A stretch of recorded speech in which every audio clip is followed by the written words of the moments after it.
நான் ஊருக்கு போகிற சீரிஸோட கண்டினியூட்டி தான் அந்த வீடியோ. நான் ப்ரீவியஸ் வீடியோ பார்த்தீங்கன்னா தெரியும், கோயில் தேர்லாம் போட்டிருப்பேன். அந்த அன்றைக்கி ஃபஸ்ட் டே முடிச்சுட்டு ஈவினிங் பார்த்தீங்கன்னா ஃப்ரெண்ட்ஸ்லாம் வீட்டுக்கு வந்துருந்தாங்க. அவங்க கூட அப்படியே சில்லாக விளாண்டுட்டு அப்படியே சுற்றி போய் கிளம்பியாச்சு. கரெக்டாக வீட்டிலேருந்து ஒரு 5 நிமிஷம் கூட வந்துருக்க மாட்டோம். சரி அக்கா கடையில் பைனாப்பிள் வாங்கிட்டு போயிடலான்னு சொல்லிட்டு எல்லாருமே பைனாப்பிள் சாப்பிட ஆரம்பிச்சிட்டோம். என் ஃப்ரெண்டு பைனாப்பிள் அவனடா எனக்கு பசிக்குதுன்னு சொல்லிட்டு நிறையா ஹோட்டலுக்கு கூப்பிட்டு போயிட்டான். ஹோட்டலுக்கு கூப்பிட்டு போயிட்டு என்ன ஆர்டர் பண்ணு பார்த்தோன்னா எல்லாருமே பிரியாணி சிக்கன் அதுன்னு சொல்லிட்டு இருந்தாங்க. நம்ம ஃபேவரட் எப்பயுமே சிக்கன் பிரியாணி தான். சிக்கன் பிரியாணி நாட்டுக்கோழி வறுவல் ஒன்று வாங்கிட்டு அப்படியே ஷேர் பண்ணி சாப்பிட்டுருந்தோம். சாப்பிட்டு முடிச்சுட்டு நேராக வந்து சுற்றி பார்க்க கிளம்பியாச்சு.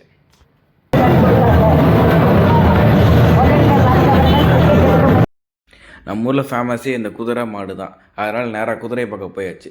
நிறைய குதிரை வச்சுருந்தாங்க.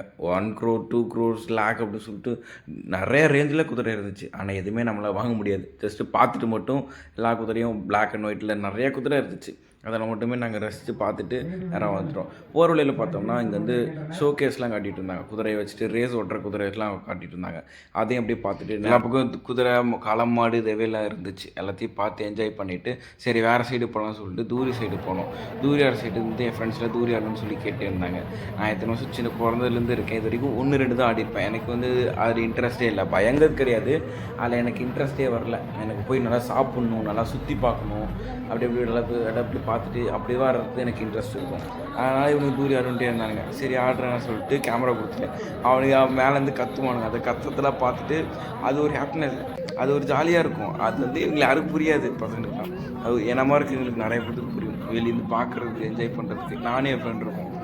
நாங்கள் 2 பேரும் மட்டும் கீழேருந்து அவனுக்கு கத்துறதை பார்த்துட்டு சிரிச்சுட்டு விளையாண்டுருந்தோம். அப்படியே ஒரு தூரம் மட்டும் ஆடிட்டு சரி வீட்டுக்கு கிளம்பலான்னு சொல்லிட்டு டைம் ஆச்சு. சரி வீட்டுக்கு போய் விளையாடலான்னு சொல்லிட்டு கிளம்பிட்டோம். வீட்டுக்கு போயிட்டு நாங்கள் விளையாண்டதை இன்னொரு வீடியோவில் போடுறேன். Tata bye, see you all. Next வீடியோவில் பாருங்கள். பார்ட் 2ல் நாங்கள் என்னென்ன பண்ணோம் அப்படிங்கிறது வரும் பாருங்கள்.